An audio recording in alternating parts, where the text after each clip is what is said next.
Hey guys, so I hope this is kind of quick because it's actually, I have another video that I want to do that this is kind of going to play into, but I want to do this one first because I need to do it separately. Otherwise, I'm just going to have a bunch of super long videos and I think I need to parse some of this stuff out. So the thing is that we are moving, and I mentioned this in the video on Beyond Censorship, that we're moving into an era where it's going to be about voice computing and digital assistants, and that is what Google's Eric Schmidt's been going around talking about. There are books coming out about that. There's an article in Wired I want to discuss with you guys. So we're going to be moving to a place where it's going to be about the one answer or the one shot answer that's going to be given. Because if you move to an era of voice computing where you ask a question, you're not normally given multiple answers or a list of choices. So the internet as we know it is going to start fundamentally changing, and probably sooner rather than later. And I want to show you this because Google and these other major tech corporations are now entering into the arena of becoming arbiters of truth, arbiters of what is going to be allowed to be talked about on their platforms and what isn't. And Google, more so than Facebook, more so than Amazon, more so than any of these other major tech corporations, that's a really important thing to discuss because Google is the #1 website visited on a daily basis. It is the #1 search engine where people are getting their results from. This came out back in August 2015, and it was a senior research psychologist named Dr. Robert Epstein of the American Institute for Behavioral Research and Technology. He was a former editor-in-chief of Psychology Today, and he came out and said how Google could rig the election because they have the ability to drive millions of votes to a candidate and no one would know, and it has to do with search engine bias. How Google's algorithm serves up the search results, because how Google ranks its search results determine what people are going to see first, which is pretty basic. And I don't know if you guys have noticed, and I don't use Google, but I went and did some searching today. I just wanted to see what's coming up on Google, and there's a lot of stuff that you can't find on Google like you used to be able to anymore. So there's obviously been a huge overhaul in the way that the algorithms are serving up information at Google. And I just want to show you guys some of this. Because Google right now, and this is the headline that I showed before, this is from October 2018, Google calls search engine bias a conspiracy theory. So if Google has decided it's going to be censoring conspiracy theories, but it can also make determinations that theories about itself are conspiracy theories that thus need to be silenced, then Google is now putting itself in a position of silencing opposition to Google. I mean, do you see what I'm saying? So I don't know if this video is going to stay up here. I don't know that. And if it's not, I'm just letting you know it will be on BitChute. So if this video disappears off of here or whatever, then that's the reason. Because, either way, the videos that we put on this platform get buried anyways now. So they don't get the full views that they used to get anymore. It's dramatically changed in recent weeks. It's pretty amazing that they've buried us the way that they have. So I figure this is the kind of things we should be talking about, and here's where we should be talking about that. So I guess we'll see. But I just want to show you guys this because I don't think people understand whenever you say something like search engine bias, what exactly does that mean? So I'm going to type in a series of 5 phrases into various search engines, and I want you guys to see what happens when I type these phrases in. What's supposed to happen is it guesses what I'm trying to look for, and it serves up some suggestions that happen to be the most popular things that were searched in regards to whatever the phrase or the term is that I'm putting in. So let's just try this. Let's start off with an easy one to show you what started all of this. And let's type in Hillary Clinton. So on DuckDuckGo, when you type in Hillary Clinton, the 3rd thing that you get is indictment. The 4th thing that you get is email scandal. You also get concession speech. Okay? So that's what you get on DuckDuckGo. Now let's try it on Yahoo. Same thing pretty much. Indictment, email scandal, same thing, concession speech. You also get illness. Didn't get that one before. Let's try Bing. Okay, the number 2 thing that shows up is her email controversy. So right there, you also get indictment and whatever that is, I guess. And okay, well, let's try Hillary Clinton on Google. Okay, right away you can see a huge difference here. There is absolutely nothing that comes up in these search results that suggests anything potentially negative or that could be viewed as in a negative light about Hillary Clinton. So you're not going to get that as an option. So let's try something else, though. Let's branch out from this. Let's try hate speech. Okay, so if I go to DuckDuckGo and I type in hate speech, I get First Amendment, laws, hate speech versus free speech, examples, meaning, legal definition. Let's try Yahoo. Pretty much the same thing. You also get cases and statistics.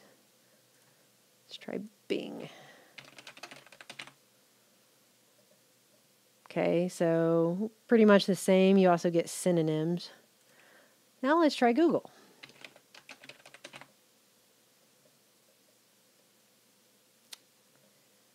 Okay, as you can see, there's a difference here right away because you get hate speech in the United States specifically. You get hate speech is free speech. That's not something you normally get. Hate speech is illegal, and hate speech on college campuses, which is not something I got in any other search. But you see how that's different. Hate speech is free speech. Now that's going to offer me up something totally different that I probably wasn't thinking about, but now I'm going to be like, what is hate speech, free speech? You see how it's putting an idea out there that was just not, that's not even offered anywhere else. Are people even searching for that? You have to ask. Let's try alt-right. Okay, so DuckDuckGo, I get movement, rally, websites, haircut. Is there an alt-right haircut? That's weird.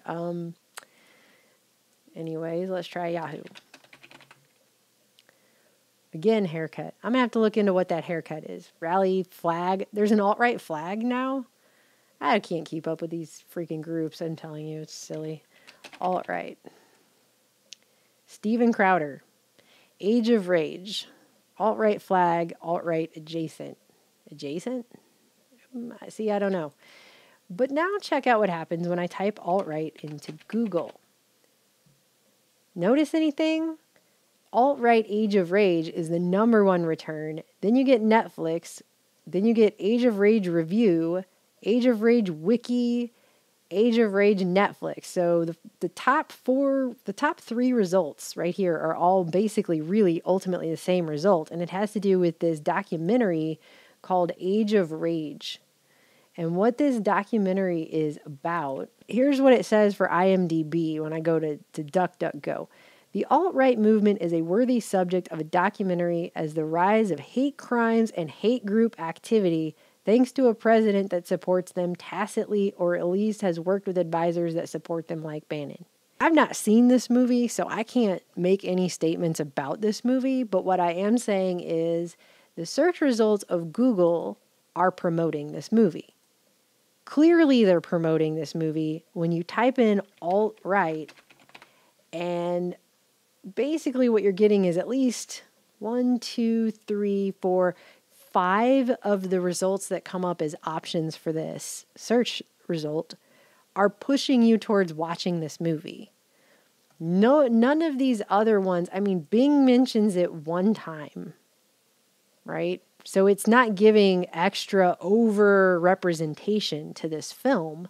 And DuckDuckGo doesn't mention it at all, and neither does Yahoo.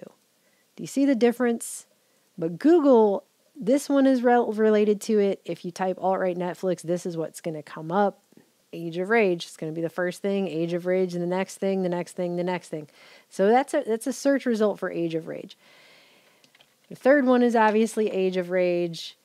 I don't know about podcast and playbook, but then you have the Age of Rage wiki, and you also have Age of Rage Netflix down here, as if we didn't already have that up top. So, and then dogs, I guess, is one of it. So this is a very, very biased. It's very biased. Let's try another one. Let's try anti-vax. So So in DuckDuckGo, I get anti-vaxxers, anti-vaxxer definition, movement, meaning, memes, ideology. That's pretty basic. Let's try it here. Yahoo. Same thing. I also get ideology, another one for memes, and another one for movement.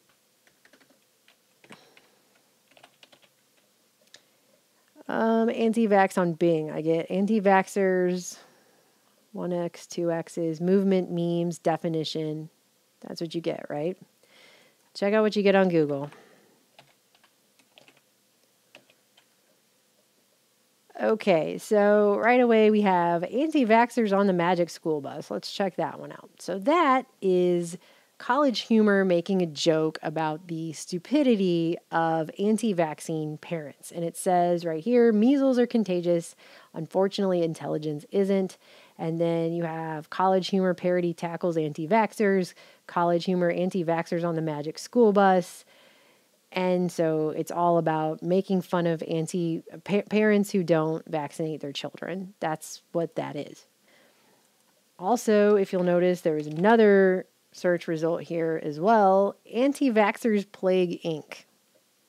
Now, if you don't know what Plague Inc. is, this is a game where, as a player, you simulate a plague and murder large portions of humanity off the planet. And what they decided to apparently do is add anti-vaxxers to the game. So now you can play as anti-vaxxers to help players render humans extinct.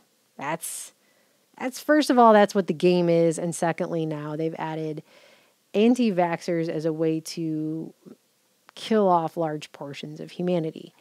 I wouldn't have known about this game. Well, I actually knew about it because I had some people tell me about it, but this game didn't come up in any other search engine results. It specifically came up as an option that Google is promoting and no other search engine is promoting. And if you type in anti-vaxxer all the way, you get On the Magic School Bus, Plague Inc., and Face Backlash. Okay? So basically what I'm ultimately saying to you is these search engine results on Google are extremely biased. And people use Google and they think that it's not. And they think that when they're searching for Google, they're actually being given facts. And it's not. What they're being given is tailored information. Here's one more example, okay? That you just have to see this, all right? I'm going to type in Israel BDS for the boycott, divestment, and sanctions movement.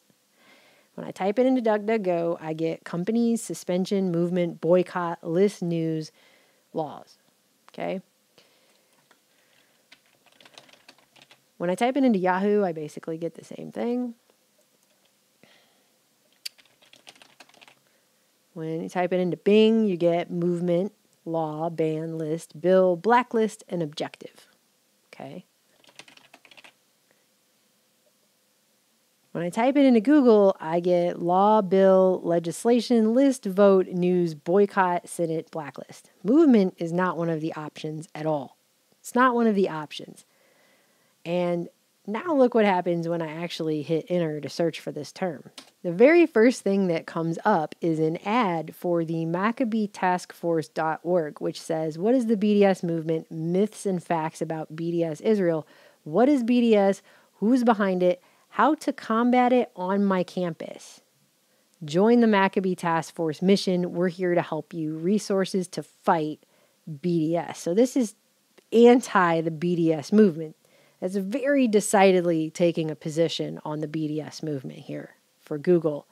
And then you get BDS movement, right? But the first thing you get is this taskforce.org before you even get to that. And when you type in BDS movement, you also get this ad trying to tell you the myths that are exposed and how to go to pro-Israel events and how you can combat the BDS movement on here. And then you get BDS movement down here. And the Wikipedia is like way down here. And it's very obviously biased to one side. If I go to DuckDuckGo and type in Israel BDS, right, I'm going to get the BDS movement. That's going to be the number one search result. that's going to come up. It's going to take me to that. It's not going to take me to an ad that's trying to tell me that it's a myth if I want to boycott a specific government. This is very tailored. It's very tailored toward a specific bias. It's obviously biased, but now Google can determine that that's a conspiracy theory and try to pretend like that bias doesn't exist. Do you see what I'm saying? And then we're talking about moving to an era of one-shot answers where people they will be given the first top result. I wonder if that's going to be an ad. You know, I think people don't understand that we're living in a time where they are tightening down the reins of information, and these major tech corporations are now positioning themselves as the arbiters of truth, or at least of facts, of what they've determined is a fact. It doesn't matter if it's true or not. It's what they are going to promote and push versus what they aren't, or what's going to get buried, or what's going to get blackholed, or what's going to get, you know, what they're going to use algorithms to make it so you can't ever find, even if you try. This guy did a TED Talk on the moral bias behind your search results. Inevitably, one student will raise his hand and say, with Google, I'm certain to always get the best unbiased search result. Certain to always get the best unbiased search result. As a man of the humanities, albeit a digital humanities man, that just makes my skin curl. So whenever you set out to Google something, start by asking yourself this: am I looking for an isolated fact? What is the capital of France? What are the building blocks of a water molecule? Great, Google away. You know, there's not a group of scientists who are this close to proving that it's actually London and H3O. You don't see a big conspiracy among those things. We agree on a global scale what the answers are to these isolated facts. But if you complicate your question just a little bit and ask something like, why is there an Israeli-Palestine conflict? You're not exactly looking for a singular fact anymore. You're looking for knowledge, which is something way more complicated and delicate.